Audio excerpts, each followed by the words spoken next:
اس گھر کو آگ لگ گئی۔ تحریر مظہر عباس۔ یہ آگ تو برسوں سے لگی ہوئی ہے، صرف شعلے اب نظر آ رہے ہیں۔ 3 صوبے تو یہ تپش بہت عرصہ سے محسوس کر رہے تھے۔ کچھ رہنماؤں نے بار بار خبردار بھی کیا تھا، چاہے وہ خان عبدالولی خان ہو یا مولانا شاہ احمد نورانی۔ تختہ دار پر جانے سے پہلے تو سابق وزیر اعظم ذوالفقار علی بھٹو نے اپنی کتاب اگر مجھے قتل کیا گیا میں آنے والے وقت کے بارے میں بہت کچھ بتا دیا تھا۔ آج ساری لڑائی کا مرکز پنجاب ہے اور جھگڑا بھی بظاہر تخت پنجاب کا ہے۔ دیکھیں انجام گلستان کیا ہوگا۔ اس بار آخر ایسا کیا مختلف ہو رہا ہے جو پہلے کبھی نہیں ہوا؟ پہلے بھی سیاست بے ربط ہی رہی، اب بھی کچھ مختلف نہیں۔ پہلے بھی ملک میں سنسرشپ تھی، اب بھی زبان بندی ہے۔ پہلے بھی سیاسی کارکن صحافی غائب ہوتے تھے، اب بھی کچھ ایسا ہی ہو رہا ہے۔ پہلے بھی ماورائے عدالت قتل ہوتے تھے، اب بھی ہوتے ہیں۔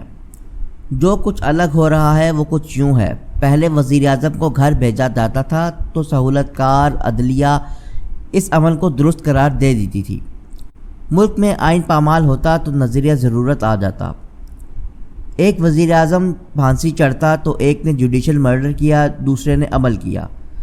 2/3 اکثریت والے وزیر اعظم کو چند افسران نے وزیر اعظم ہاؤس سے کان پکڑ کر باہر نکالا تو اس اقدام کو درست قرار دے دیا اور کسی نے اف تک نہ کی۔ آج مختلف یہ ہے کہ عدلیہ منقسم ہی صحیح بظاہر وقت کی اپوزیشن کے ساتھ کھڑی اور سابق وزیر اعظم کو وہ ریلیف مل رہا ہے جو مانگا بھی نہیں۔ آپ کو دیکھ کر خوشی ہوئی، گڈ لک، بیسٹ آف لک کے ساتھ زماں پاک پہنچا دیا گیا۔ مگر یہ بات تاریخی طور پر جاننا بہت ضروری ہے کہ پہلے کسی وزیر اعظم پر 100 کے قریب مقدمات بھی نہیں بنائے گئے۔ جو کچھ پچھلے ہفتے اسلام آباد ہائی کورٹ میں ہوا، کم و بیش ویسا ہی عمل 1992 میں پاکستان پیپلز پارٹی کے رہنما مسرور احسن کے ساتھ سندھ ہائی کورٹ میں ہوا تھا، جب چیف جسٹس ناصر اسلم زاہد تھے۔ مگر جو قید مسرور نے کاٹی، اس کے بارے میں صرف عمران خان جان ہی لیں تو انہیں اندازہ ہوگا کہ قید و بند کیا ہوتی ہے۔ آج مختلف یہ ہے کہ بادی نظر میں عدلیہ عمران خان کو ریلیف دینے میں لگی ہے اور اسٹیبلشمنٹ 13 جماعتی حکومتی اتحاد کے ساتھ ہے، مگر آگ ہے کہ پھیلتی ہی چلی جا رہی ہے۔ یہ بھی پہلے نہیں دیکھنے کو ملا کہ ایک وزیر اعظم کو عدم اعتماد کے ذریعے اقتدار سے باہر کیا گیا ہو اور وہ پارلیمنٹ، حکومت اور اسٹیبلشمنٹ کے سامنے آ کر کھڑا ہو گیا ہو۔ اب وہ لڑائی کیسے لڑ رہا ہے، کامیاب ہوگا یا ناکام، اس پر 2 رائے ہو سکتی ہے، مگر شاید عدلیہ سے ایسا ریلیف نہ ملتا تو اس کی مشکلات میں اضافہ ہو جاتا۔ رہے گی بات اس کے لاڈلے ہونے کی، تو یہاں تو لاڈلوں کی فوج ظفر موج ہے۔ جو لاڈلا نہیں رہا وہ دوبارہ بننا چاہتا ہے، مگر کوئی بنانے کو تیار ہی نہیں۔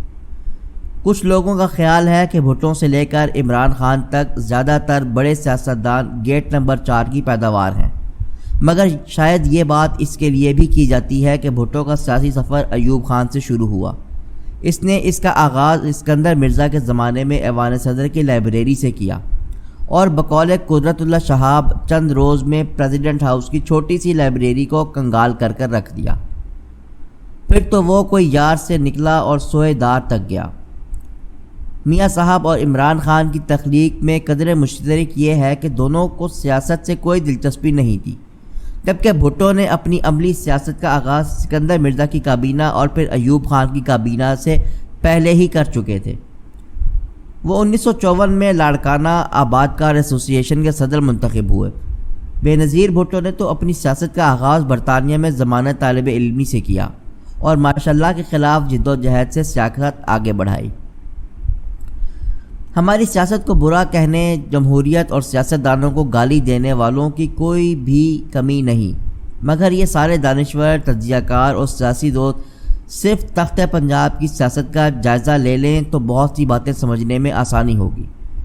ویسے تو یہ اصطلاح تخت لاہور کی شریفوں کے دور میں آئی، مگر اس کی اصل کہانی جاننے کے لیے سابق مشرقی پاکستان کی سیاست 1 یونٹ اور پھر سانحہ مشرقی پاکستان کو سمجھنا ضروری ہے۔